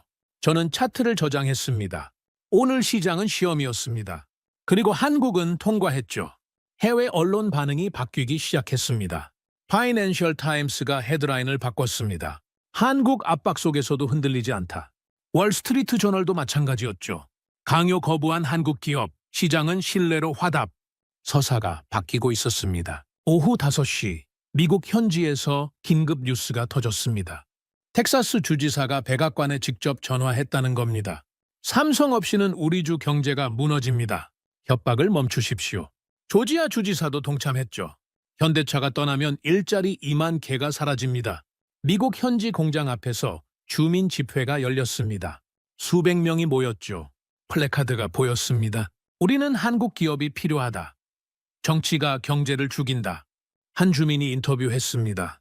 그들 없으면 우린 살 수 없어요. 제발 정신 차리십시오. 저는 영상을 멈췄습니다. 다시 재생했죠. 주민들의 얼굴을 봤습니다. 절박함이 보였습니다. 그들은 한국을 원했습니다. 필요로 했죠. 저는 노트에 적었습니다. 기계 옆에 선 미국인은 말했다. 우린 그들이 필요하다. 저녁 6시 백악관이 움직였습니다. 대변인이 긴급 브리핑을 열었죠. 우리는 한국과의 건설적 대화를 원합니다. 톤이 완전히 바뀌었습니다. 기자가 질문했습니다. 최후 통첩은 어떻게 됩니까? 대변인이 망설였습니다. 재고 중입니다. 저는 웃음이 나왔습니다. 재고 중이라고요? 몇 시간 전까지 최후 통첩을 날린 곳에서요? 시험은 끝났습니다. 그리고 결과는 명확했죠. 한국이 버텼습니다. 아니, 이겼습니다. 밤 8시 호텔 방으로 돌아왔습니다. 소파에 앉아 오늘을 정리했죠. 아침에는 모든 게 무너지는 듯했습니다. 최후 통첩, 증시 폭락, 환율 급등, 외환 위기 우려. 완벽한 공포의 시나리오였습니다. 하지만 한국은 무너지지 않았습니다. 기업들이 버텼죠. 강요된 조건에 응하지 않는다. 한 문장으로 맞섰습니다. 그리고 시장이 화답했습니다. 국내 기관이 매수했고 해외 애널리스트들이 확신을 표했죠. 미국 현지가 흔들렸습니다. 주지사들이 백악관을 압박했고 주민들이 거리로 나왔습니다. 우린 그들이 필요하다. 이 한 문장이 모든 걸 바꿨습니다. 백악관이 톤을 낮췄죠. 최후 통첩이 대화 제안으로 바뀌었습니다. 저는 노트를 펼쳤습니다. 오늘의 결론을 써야 했죠. 펜을 들었습니다. 시험은 불길 같았다. 그러나 이들은 강철이었다. 밑줄을 3번 그었습니다. 이게 오늘의 진실이었습니다. 차트를 다시 열었습니다. V자 반등 그래프를 봤죠. 붉었던 선이 파랗게 돌아왔습니다. 시장은 거짓말을 하지 않습니다. 투자자들이 말하고 있었죠. 우리는 한국을 믿는다. 자정 마지막 메모를 남겼습니다. 협상이 아니라 협박. 그러나 그들은 눈을 피하지 않았다. 차트는 붉었지만 그들의 의지는 푸르렀다. 위기 속 더 단단해지는 강철을 나는 보았다. 이제 나는 확신한다. 방역은 일시가 아니라 필연이었다. 저장 버튼을 눌렀습니다. 그리고 창밖을 봤죠. 서울의 밤은 깊었습니다. 하지만 불빛은 여전히 밝았습니다. 한국은 시험을 통과했습니다. 불길 같은 압박 속에서도 강철처럼 버텼죠. 침대에 누워 눈을 감았습니다. 오늘은 격렬한 하루였습니다. 공포와 확신이 충돌했죠. 그리고 확신이 이겼습니다. 한국 기업들의 결의가 시장의 신뢰를 얻었습니다. 미국 주민들의 간청이 백악관의 톤을 바꿨죠. 내일은 무엇이 기다리고 있을까요? 더 큰 반전이 있을까요? 아니면 이제 균형이 완전히 기울까요? 저는 알 수 없었습니다. 하지만 한 가지는 확실했죠. 한국은 이제 무너지지 않는다는 것 말입니다. 마지막 생각을 했습니다. 시험은 끝났습니다. 그리고 한국은 통과했죠. 불길을 견뎠고 강철이 됐습니다. 이제 남은 건 승리뿐입니다. 저는 그 승리를 목격할 준비가 됐습니다. 끝까지 말이죠. 서울에서의 엿새째 아침이었습니다. 호텔 방 문을 두드리는 소리에 잠에서 깼죠. 급한 택배였습니다. 봉투를 열었습니다. 실리콘밸리에서 온 긴급 문서였죠. 제목을 보는 순간 손이 떨렸습니다. 빅테크 긴급 공동서한, 백악관 귀중. 문서를 펼쳤습니다. 첫 페이지에 서명이 줄지어 있었죠. 애플 CEO, 테슬라 CEO, 구글 CEO, 아마존 CEO, 마이크로소프트 CEO, 그리고 30개가 넘는 기술 기업 대표들의 이름이 보였습니다. 저는 숨을 들이마셨습니다. 내용을 읽기 시작했습니다. 디램 반도체 없이 우리 공장은 하루도 가동할 수 없습니다. 첫 문장이었죠. 저는 계속 읽었습니다. 한국 기업에 대한 제재는 곧 미국 기술 산업에 대한 제재입니다. 목소리가 절박했습니다. 다음 문단이 핵심이었습니다. 대체 공급처는 존재하지 않습니다. 마이크론은 물량이 부족하고 중국은 기술이 미흡하며 일본은 이미 철수했습니다.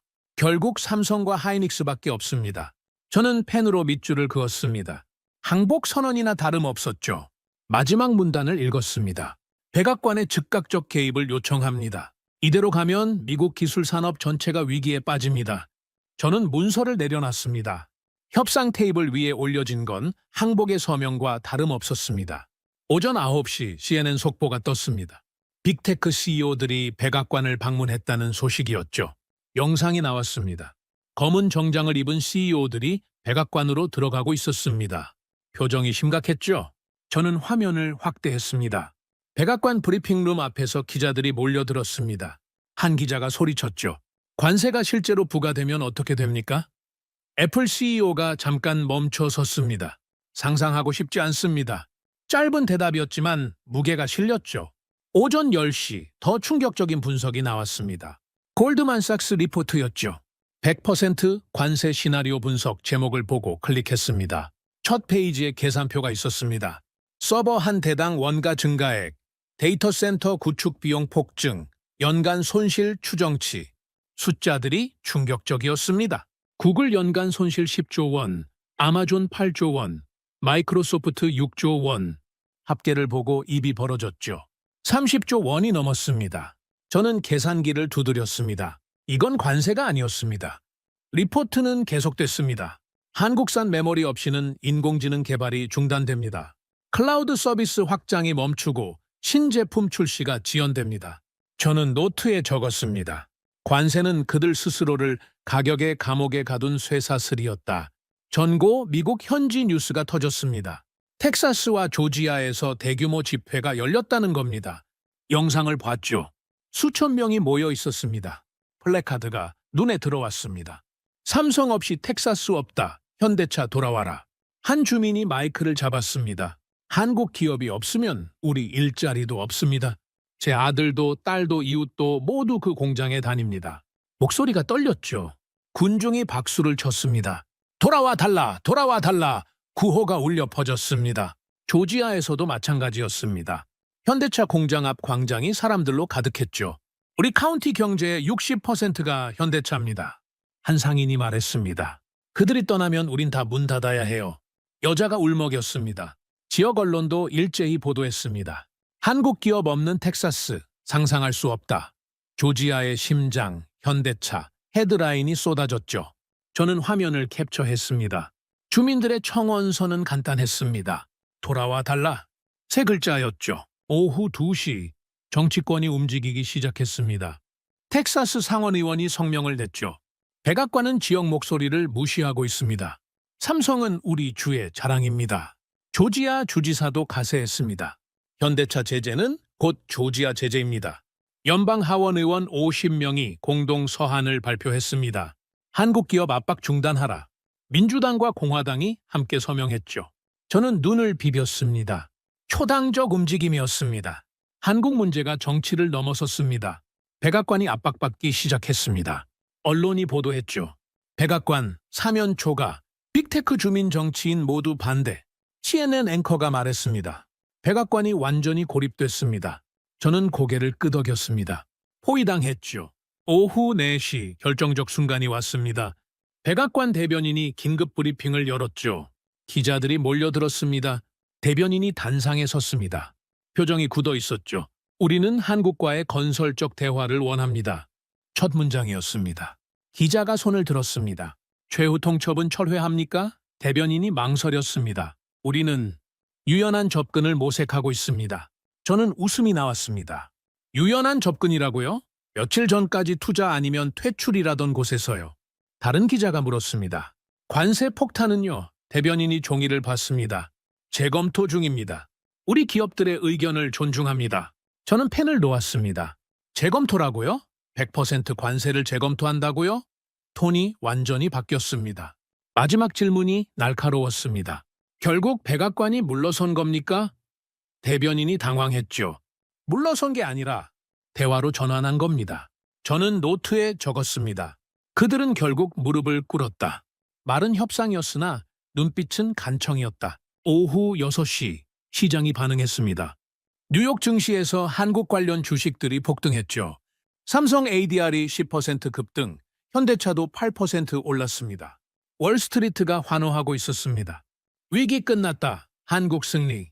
서울 증시도 들썩였습니다. 시간의 거래에서 삼성전자가 상한가를 기록했죠. 하이닉스도 마찬가지였습니다. 외국인 자금이 다시 몰려들었습니다. 저는 차트를 봤습니다. 완벽한 V자였습니다. 시장은 거짓말하지 않습니다. 애널리스트 리포트가 쏟아졌습니다.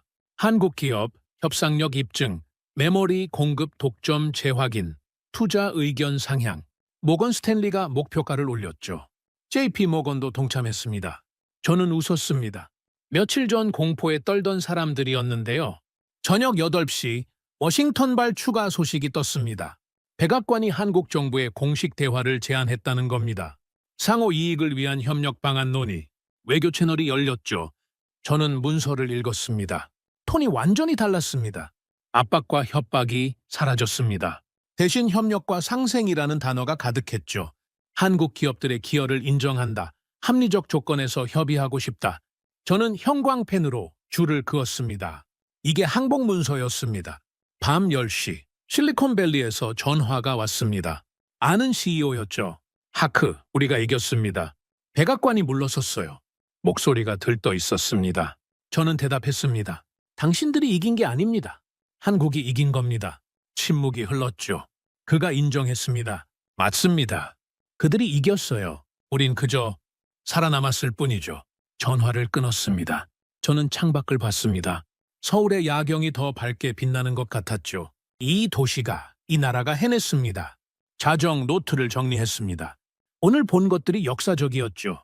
빅테크 CEO들의 항복 서한, 골드만삭스의 손실 추정, 주민들의 돌아와 달라 구호, 정치권의 초당적 반대, 그리고 백악관의 완전한 톤 변화.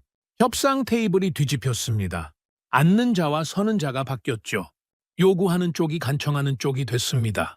칼날을 휘두르던 손이 이제 손을 내밀고 있었습니다. 저는 펜을 들었습니다. 나는 본다. 역사의 바람이 한국 쪽으로 기울어지는 순간을 적었습니다. 그리고 밑줄을 여러 번 그었죠. 이게 오늘의 진실이었습니다. 아니, 이번 주 전체의 진실이었습니다. 한국은 압박받았습니다. 거세게 압박받았죠. 3,500억 달러 요구, 노동자 추방, 100% 관세, 최후 통첩. 그 어떤 나라도 무너질 만한 압박이었습니다. 하지만 한국은 버텼습니다. 흔들리지 않았죠. 오히려 방역했습니다. 국내 투자 확대, 본국 허브 강화, 자동화 혁신, 합리적 조건 요구. 작은 선택들이 모여 거대한 성벽이 됐습니다. 그리고 그 성벽 앞에서 압박은 무너졌죠. 미국이 항복했습니다. 빅테크가 먼저 무릎 꿇었고 주민들이 간청했고 정치인들이 백악관을 압박했습니다. 결국 백악관이 톤을 바꿨죠. 협박이 대화로, 강요가 협상으로 변했습니다. 저는 마지막 문장을 적었습니다. 관세는 장벽이 아니라 부메랑이었다. 한국이 아니라 미국 기업들이 피해를 입었다. 주민들의 청원서는 단순했다. 돌아와 달라. 그리고 백악관은 물러섰다. 역사가 기울었다. 한국 쪽으로 저장 버튼을 눌렀습니다. 노트북을 덮었죠. 창밖을 오래 바라봤습니다. 서울의 불빛들이 별처럼 반짝였습니다. 저는 알았습니다. 내일은 더 특별한 이야기를 보게 될 거라는 걸 말이죠. 침대에 누웠습니다. 오늘은 반전의 날이었습니다. 완벽한 반전이었죠. 압박하던 자가 무릎 꿇었고 당하던 자가 승리했습니다. 협상 테이블의 의자가 완전히 바뀌었죠. 이제 한국이 앉고 미국이 기다립니다. 서울에서의 마지막 날 아침이었습니다. 호텔 로비에서 신문을 펼쳤죠. 그리고 한 기사의 시선이 멈췄습니다. 70년 전 그들이 돌아왔다. 한국전 참전용사 의료 지원. 저는 신문을 더 가까이 당겼습니다. 기사를 읽기 시작했습니다. 90세의 노병이 인천공항에 도착했다. 휠체어에 앉아 있었지만 눈빛은 또렷했다. 70년 전 그는 20세 청년이었다. 한국의 자유를 위해 싸웠다. 저는 숨을 멈췄습니다. 70년이라고요? 사진이 있었습니다. 노병의 손에 낡은 태극기가 쥐어져 있었죠. 확대해서 봤습니다. 태극기에 글씨가 보였습니다. 전우들의 이름이었습니다. 저는 손이 떨렸습니다. 이 태극기는 70년을 견뎌낸 겁니다. 기사는 계속됐습니다. 한국 기업이 그를 초청했다. 무료 의족 수술과 재활 치료를 제공하기 위해서다. 저는 눈을 크게 떴습니다. 무료라고요? 기업이 자비로요? 항공권, 숙박, 모든 의료비를 부담했다. 저는 신문을 내려놓을 수 없었습니다. 인터뷰 내용이 나왔습니다. 노병이 말했죠. 나는 미국 정부에서 잊혔다고 생각했습니다. 70년 동안 아무도 찾지 않았으니까요. 목소리가 떨렸다고 기사는 전했습니다. 그런데 한국이 기억하고 있었습니다. 나를 찾아왔습니다. 저는 의자에 앉았습니다. 가슴이 뛰었죠. 이게 뭡니까? 산업 분석을 하러 왔는데 이런 이야기를 보게 되다니. 저는 휴대폰을 꺼냈습니다. 검색했죠. 한국 기업 참전 용사 지원. 수백 개 기사가 쏟아졌습니다. 첫 번째 기사를 열었습니다. 한국 의료기업 인프레시 참전 용사 50명 초청. 50명이라고요? 저는 계산했습니다. 의족 수술비, 항공료, 숙박비. 천문학적 금액이었습니다. 이건 사업이 아니었습니다. 헌신이었죠. 영상이 있었습니다. 재생 버튼을 눌렀죠. 병원 수술실이 나왔습니다. 의사가 노병의 다리를 살피고 있었습니다. 이 정도면 의족으로 걸을 수 있습니다. 노병의 눈에 눈물이 고였습니다. 정말입니까? 다시 걸을 수 있습니까? 다음 장면이었습니다. 재활치료실이었죠. 노병이 의족을 착용하고 있었습니다. 의료진이 옆에서 격려했죠. 천천히 해보세요. 노병이 첫 발을 내디뎠습니다. 휘청거렸지만 넘어지지 않았습니다. 두 번째 발, 세 번째 발. 그는 걷고 있었습니다. 카메라가 노병의 얼굴을 비췄습니다. 눈물이 흘러내렸죠. 50년 만입니다. 50년 만에 다시 걷습니다. 가족들이 울고 있었습니다. 손자로 보이는 청년이 할아버지를 껴안았죠. 저는 화면을 멈췄습니다. 눈이 뜨거워졌습니다. 댓글을 봤습니다. 전 세계에서 반응이 쏟아지고 있었죠. 미국인이 썼습니다. 우리 정부는 그를 잊었지만 한국은 기억했다. 부끄럽다. 영국인도 댓글을 달았습니다. 70년이 지났는데도 은혜를 갚는 민족. 경이롭다. 프랑스 네티즌의 댓글이 눈에 들어왔습니다. 이것이 진짜 선진국이다. 경제력이 아니라 인간에 대한 예의다. 독일인도 가세했죠. 한국은 경제 강국을 넘어 도덕적 강국이다. 저는 스크롤을 내렸습니다.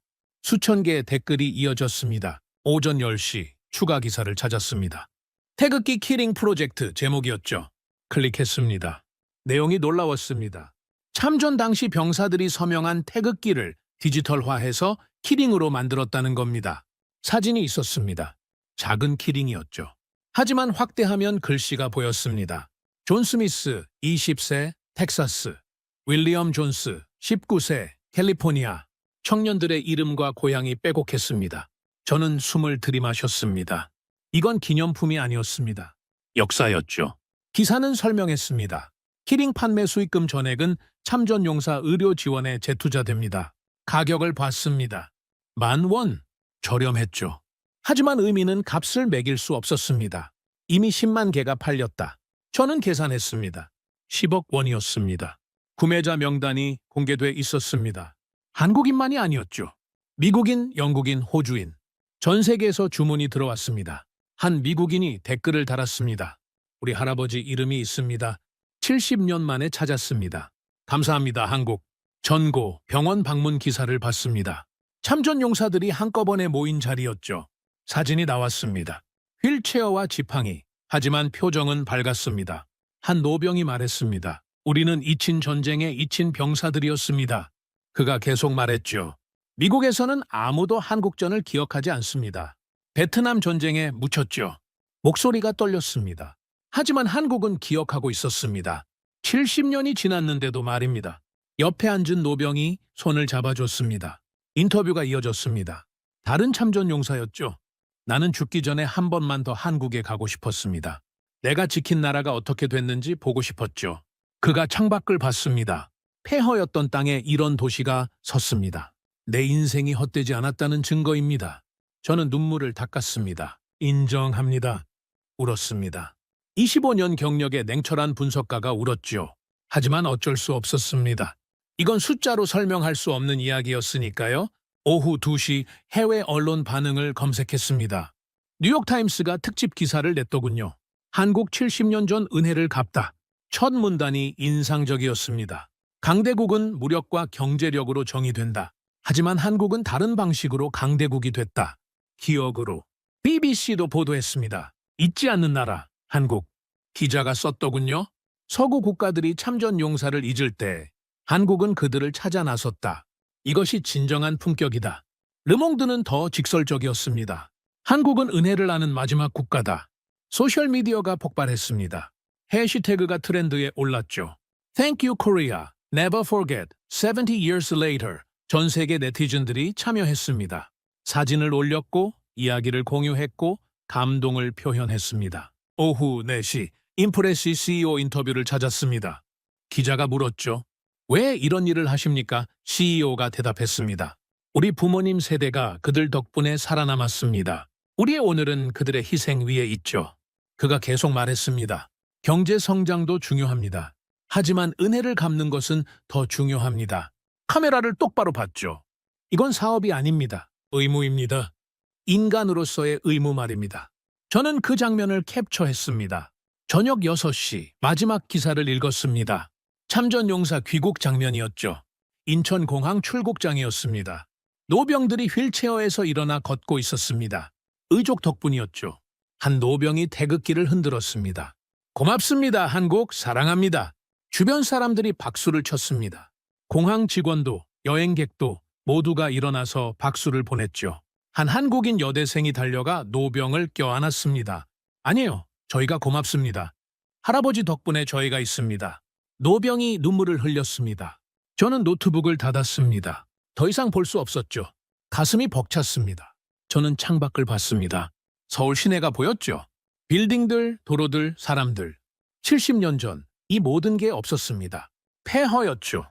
하지만 지금은 기적이었습니다. 밤 8시 마지막 정리를 시작했습니다. 노트를 펼쳤죠. 일주일간 본 것들이 파노라마처럼 펼쳐졌습니다. 가격 인상 방역, HBM 요새, 자동화 전략, 압박의 그림자, 작은 기적들, 시험의 불길, 대반전. 그리고 오늘 을이었습니다.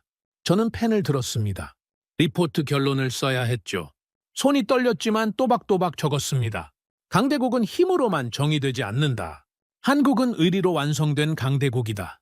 밑줄을 그었습니다. 이게 제 결론이었습니다. 다음 문단을 썼습니다. 70년 전 소년들의 이름이 오늘도 한국을 지탱하고 있었다.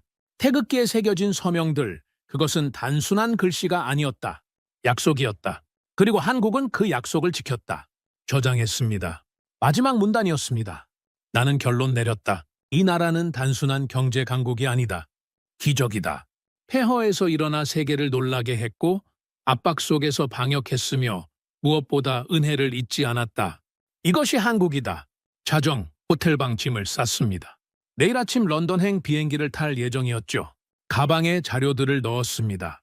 보고서, 차트, 인터뷰 기록. 하지만 가장 소중한 건 제 노트였습니다. 거기에 진짜 이야기가 있었으니까요. 창밖을 마지막으로 봤습니다. 서울의 야경이 아름다웠죠. 불빛들이 별처럼 빛났습니다. 저는 생각했습니다. 이 불빛 하나하나가 기적이라고요. 70년 전 청년들의 희생이 만든 기적이라고 말입니다. 침대에 누웠습니다. 눈을 감았죠. 일주일이 영화처럼 지나갔습니다. 런던에서의 충격, 텍사스 공장, 서울 회의, 시장 폭락, 그리고 오늘의 눈물.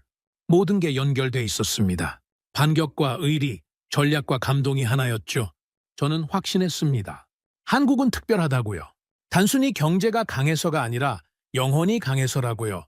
기술만 발전한 게 아니라 인간성도 지켰다고요. 이게 진짜 강대국이라고 말입니다. 마지막 생각을 했습니다. 런던으로 돌아가면 리포트를 제출할 겁니다. 제목은 정했죠. 한국 의리로 완성된 강대국, 방역의 수학과 감동의 증명. 25년 경력 최고의 리포트가 될 겁니다. 숫자가 아니라 감동으로 쓴 리포트 말입니다. 잠들기 전 마지막 메모를 남겼습니다. 나는 맥클리언 하크다. 25년간 강대국들을 분석했다. 하지만 한국처럼 압박을 방역으로, 위기를 기회로, 그리고 은혜를 의리로 바꾼 나라는 처음이다. 이제 나는 안다. 진짜 강대국이 무엇인지. 오늘의 사연은 여기까지입니다. 구독과 좋아요는 영상 제작에 아주 큰 힘이 됩니다. 지금까지 감동테라스 저는 소희였습니다. 오늘도 우리 구독자님들의 가정에 따뜻한 행복이 가득하시길 진심으로 바라겠습니다. 긴 영상 끝까지 시청해주셔서 정말 감사합니다. 내일 더 좋은 이야기로 찾아뵙겠습니다. 감사합니다.